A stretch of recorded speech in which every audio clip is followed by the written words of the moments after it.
everyone, welcome back to another episode of Nope, Still Not Famous. Okay, so this topic might seem a little redundant or obvious, but let me tell you what, it's not. Being a good performer, having a good stage presence doesn't really come that easily. It takes a lot of hard work and years to hone your skill. When I get off stage, people tell me how good I perform. They say that I looked comfortable with a guitar in my hand, I look just as comfortable with a microphone walking across the stage, I have a good amount of banter in between the songs, and overall I've got good stage presence. But let me tell you what, that's not how little Lexxi in 2012 started off. I had terrible stage presence. I pretty much just stood on stage and I did not move. I'm sorry if I'm repeating myself, but I can't remember if I told you this story. It was actually back in 2013 when I was performing at the Forum, which has since closed down. But I had only been performing for about a year or so with a full band. It was brand new to me, and I remember getting off the stage and there was this really big guy in Buffalo who walked up to the stage, and I was still standing on it trying to put my guitar away, and he came up right up and he was like, "Lexxi, come here." And I was like, oh my god, what is he gonna say? Is he gonna tell me I did a good job? He said, "I've got some tips for you."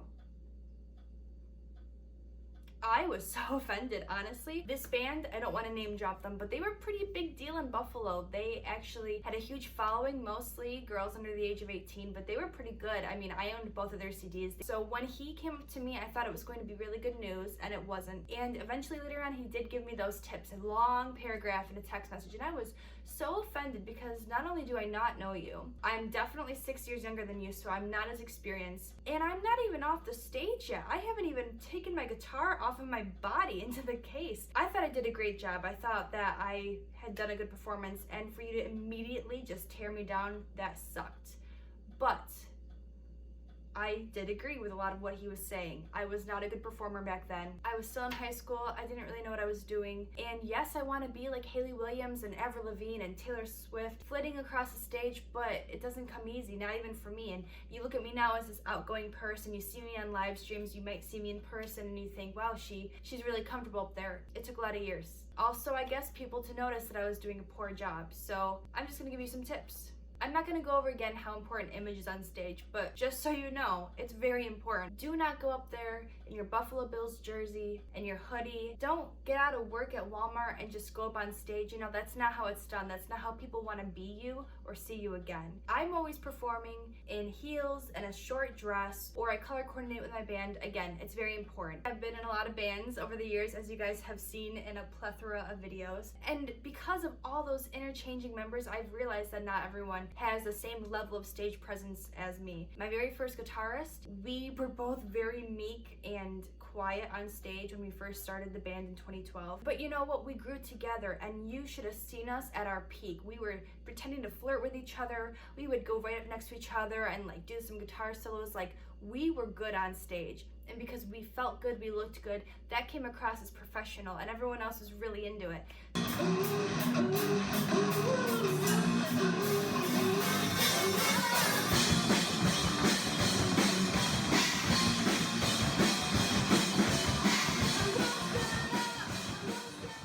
I think when you find your correct members, you guys can all grow together. Because I've played with so many other people, I've definitely noticed when someone is not as comfortable on stage as me, and that comes across really poorly too. I mean, my current bassist has no problem. He's been in a band for over 10 years though, so of course it's just experience really gets you to where you need to be. But stage performance is so important because that's what people are seeing. You know, you're playing a venue and these people will come for the very first time and they're watching you perform. Your stage performance is going to make or break that audience member. Are they gonna come listen to you again? Are they gonna go buy your merch? Are they gonna save you on Spotify? Are they gonna go like your page? It's so important. You know, you gotta act like you own the place, and your confidence is going to portray to the audience, and they're gonna really enjoy it. It's going to be an enjoyable performance, because I have seen performers who are very quiet and uncomfortable, and then it makes me uncomfortable. It's not easy, because the very first time that I performed solo, I remember it like it was yesterday. It was December of 2015, and I had 2 people in the audience for me, because I honestly was like, you know, I don't want to be promoting this that much. If I make a huge mistake, I want only a few people to see it. And I was really quiet, you know. I had performed so much in a band, and I was comfortable with the bandmates, and if I made a mistake or they made a mistake, we all kind of laughed and shrugged it off, and it was okay. But now when you're performing solo, it's all on you. If you hit a wrong chord, if you hit a wrong note, that's your mistake, and you gotta own it. And again,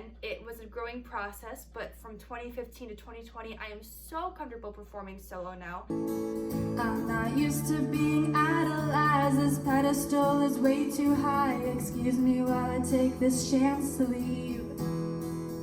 My kiss doesn't mean I love you. I'm not gonna say that I don't get nervous, because I do. I need those comforting words from a friend or family member, or I need like a drink of Jameson, but I always get nervous, and I think that that's good. I think that if you weren't nervous, that'd be an issue. I think nerves are good, you know, keep them forever, because you might try a little harder on stage. As you can tell, I've played a lot of different venues. I've played a lot of different shows with different bands, different genres. I think having a set list is obviously important, but also try to be a little bit malleable with it. For example, when I went to Newcastle and I played at Trillions, I had no idea that it was a rock bar, a hard rock metal bar, and I show up with my Taylor Swift covers. No. So thankfully, when you're solo, you can make those last minute alterations. And if you can't make decisions in the moment, obviously if you're with a band, how can you say, okay, let's just skip that song, let's not do that one? I think it's really important to notice how the crowd is interacting with you, because while you're trying to do your best stage performance, you're also trying to figure out how they're acting. They're giving you a response. One of my first shows with my cover band, the Neighbors Kids, we ended with Teenagers. Now we were at practice and we thought, oh my God, this is gonna be an amazing song to end with, okay? This is gonna be the finale that everyone didn't know that they needed. And we played it and it kind of flopped. I don't know if it's been so long since that song was popular or if people didn't really know it, but yeah, there weren't a lot of head bobs, let's just say. So we decided to cut that from the set list, and we have since played it, but never last. So one time in my life, I've had the experience where I got to the venue and I sat in the green room with the band and I did not come up until we played. And that was such a good feeling, because it felt like, you know, I was my homegirl T Swift. Unfortunately, no one else was there to tune my guitars. We still had to do that little bit of setup. But anyways, it was such a good feeling. But for the most part, 99% of my shows, I show up to the venue and I'm sitting at the bar, I'm talking to people who are there for me, I'm talking to other band members. In that moment, in that time period, you still have to be on. I used to be the girl who sat at the bar alone, waiting for my bandmates to show up, and I wouldn't talk to anyone. That's not good. That's not a good presentation for the other band members or for the audience members who might see you and think, is she performing? Is she gonna be going on later? You have to just be ready, okay? Talk to the other band members. Thank the promoter for getting you on the show. Talk to some of the audience members. Set up your merchandise and be proud that it's yours, okay? Be happy to be there. Be excited and already act like you own that room, okay? Because that's just gonna come across better when you're on the stage. I know this isn't easy. Confidence is not easy. It is something that's going to take you years to learn. Seriously, the performances from 2012 compared to ones this year, I'm not even the same person. On top of getting your image together and looking good and trying to be as confident as you can, now you're actually on stage and you gotta start talking and singing and playing. I actually will make the set list, of course, with the guys' help. So we always play Misery Business and Mr. Brightside back to back because they have a weird, funky tuning for my lead guitarist. So we make sure that those are together, so then he only has to bring out that guitar once. Now that we have those two always together, we have to have a good transition, because nothing is worse, and I mean it. I hate when I see this. I hate when my band does it sometimes. I hate when you play a song and then there's this dead space. There's no talking. There's just a couple looks between the band members saying, are we ready? And then they all go in. Okay, no. That's not professional, okay? Have you seen a professional band? They plan their transitions. They plan their banter. And that's how I want to be. I constantly have to remind the guys, okay, well, what are we transitioning with? And hey, do you want to talk during this song while I'm putting my guitar down and picking with the microphone? Do you want to talk in between these two? It's a lot of thought process. Sometimes we plan jokes. Personally, I plan little anecdotes about like why we chose a song or what this original means. And banter between bandmates is really important. And it sucks because I've been in bands throughout the years where I'm the only one with a microphone, and that sucks, okay? The pressure is all on me to be funny, to keep them entertained, to introduce the next song. I don't like that. I like when I have a bassist or a lead guitarist who wants to tell jokes in between songs, who wants to poke fun at me or what I'm wearing in between songs, who will say something to the audience while I'm taking a sip or I'm putting my guitar down to grab the microphone. That's really important. If I'm going to play a 6-song set, no talking in between, some awkward spaces in between, that's not enjoyable, and that's not going to keep them coming back for more. So while you're thinking about all of this, there's one added pressure, being good.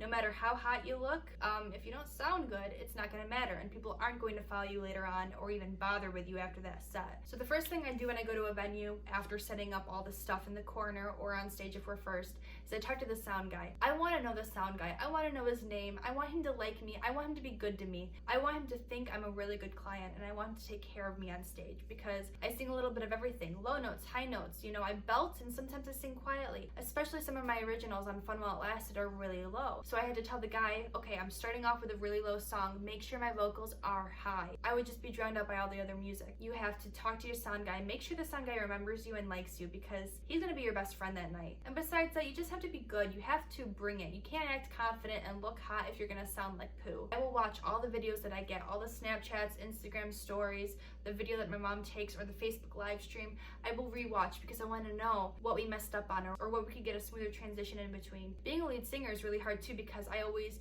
use my arms when I'm singing, but I don't want to do the same arm movements every single song. I don't want to do it 5 times in the same chorus. So definitely, I'm always watching how I look and how I walk around the stage, how I perform when I walk over to the other band members, because all of that I'm taking in and I'm thinking, okay, that looked a little awkward, let me not do that again. You know, you can perform in your mirror as much as you want, but it's never going to be the same as on stage. Especially, the stage might be the size of a postage stamp. It might be the biggest one you've ever played, you don't know, so you got to be confident in all your moves. I want to see how I can grow as a performer, and also how my band can all mesh better together. I hope that if you are a performer, this was a helpful video. If you're on the stage for any reason, musician, magician, comedian, you have to take care in what your performance is like. I just think that being prepared and planning makes you more professional. You don't have to do everything per second, where you're gonna move, what you're gonna say, but I think having a little bit of a guideline is really helpful, because I've seen some bands with such great potential who sounded amazing, have no image, no stage performance, no banter, no transitions, and it's like you can see that they're not going to go anywhere, because unless they step their game up, it's just boring or uncomfortable, awkward to watch. If you are a struggling artist and you don't know what to do, you don't know why you're not famous, probably look at your stage performance, think about how to make it better. If you have any more questions about specific things, please let me know, because I'm just rambling on. I think that I've given you some good tips, especially just starting off. I'm serious, I was the worst stage performer when I first started out, okay? I had no confidence. Lexxi Raine is my stage name, okay? It's not my actual name. When I put on the outfit, I put the guitar on, I am Lexxi Raine, and I am going to be the most confident woman you've ever seen in your life, okay? For that 30 minutes, I own the stage, and I hope that you know I own it. Thank you guys again for watching. Thank you for getting me up to 1,000 subscribers. If you don't subscribe, please do. Like this video, doesn't mean anything, but like it, comment underneath, share it with your friends, and I will catch you on the next episode of Nope, Still Not Famous. So you guys have a great weekend.